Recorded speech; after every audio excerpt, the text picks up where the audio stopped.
Good morning, everybody. And welcome back to our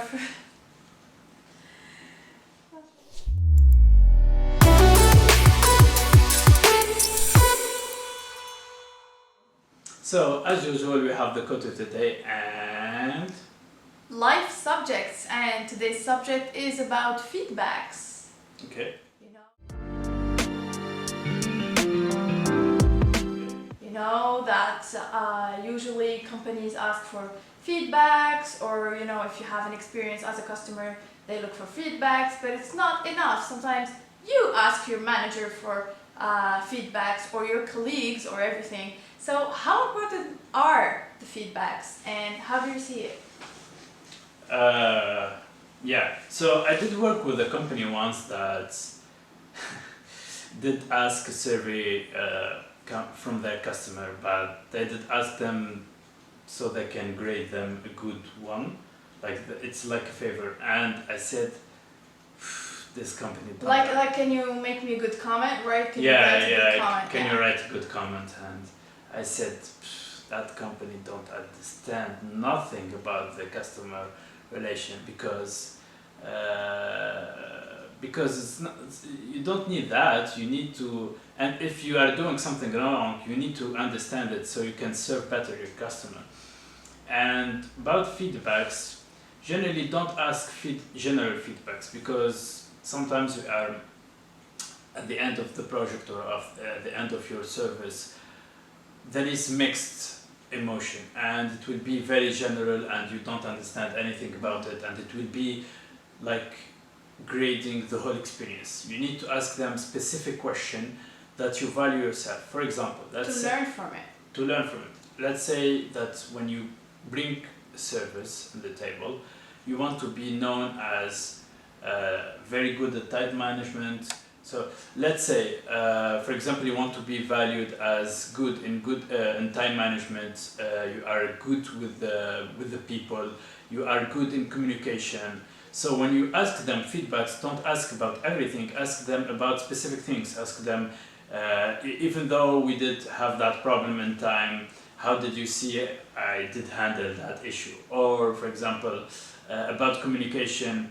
I know that I do communicate, for example, every week about certain type of issue, and if there is more issue, I communicate with this. What do you think can help me do better in communication? So it will be very, very specific, and it will be constructive. Not asking, what do you think about the whole experience? And they may be polite and say it's good, or be mixed feeling, because it's the whole project itself. So really ask the good question. Otherwise, it's... Feedbacks are really valuable because we use them whenever we ask you guys for feedbacks. Is because we want to know what you liked, what you didn't like, what you want us to talk about more, and it will help us evolve and grow as a community. So in life in general, it is really important to don't be afraid to ask for feedbacks, for what your manager think about your work, for what your partner think about your life so far, or your business partner, or everybody that can help you actually learn something new and work on yourself and evolve, whether it's on yourself or for your business or for your career. So it is really important to ask for feedbacks and actually ask the right questions to know what to work on and evolve from that. So yeah. And to be honest, accept that bad feedbacks. I know it's hard, even me, I would say it. If somebody criticizes me, I will not take it with joy. You will sometimes feel personal, even if it's not personal to you. So it's okay. The idea here is you take it, you note it, and think about it after a while, after your emotion gone. If you have that problem, if you are more ease with it, think about it directly. But sometimes you need to write it down and take your time until you take out that emotion and come back to it and see how you're doing. Not saying, okay, I have this, or saying, no, I am bad at that. No. The idea here is, even if you take bad feedback, take your time so your emotion is out, and then say, how can I... Absolutely. So, do you guys ask for feedbacks? Yeah. If not, why? Are you afraid from the other person's opinion about your work or your whatever? Comment below and tell us.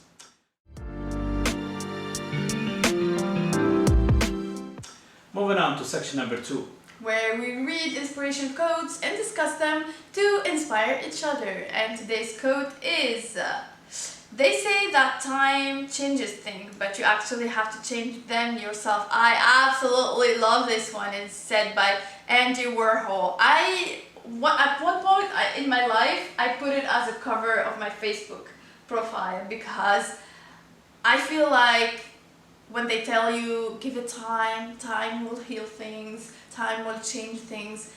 Time doesn't do anything, actually. It's about how you react and how you grow and how you... Yes, it helps you grow, obviously, because you will not grow in a second. It will give you time, actually, to work on yourself, to think about things, to evolve, to react, to do stuff, to heal or to grow or everything. So it's not time that will magically actually fix things. You have to work to fix things. It just gives you enough, I would say, time. Time will give you time to just take your process.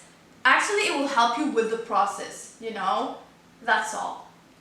The whole work is on you, guys. The whole work is on you, outside. Yeah, I think time will give you perspective.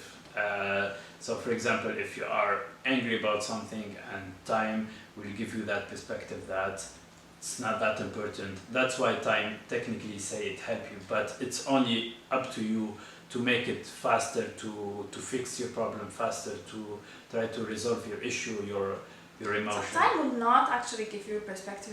If you're angry about something, time will help you. Obviously, you will cool down. So that's time. But it will not give you perspective because you can re-talk about the same subject if you didn't think about it, if you didn't zoom out. It will give you time to think about it, actually. But the idea that you cool down is that's what I'm calling perspective about life. I'm not saying absolutely you change your mind. I said perspective about that thing in the whole world. Absolutely, absolutely. What do you think, you guys? Does time heal things or change things for you? Or do you think the work is all on you? Tell us in comments and see you next time. Thank you guys for watching. See you in the next episode. Bye.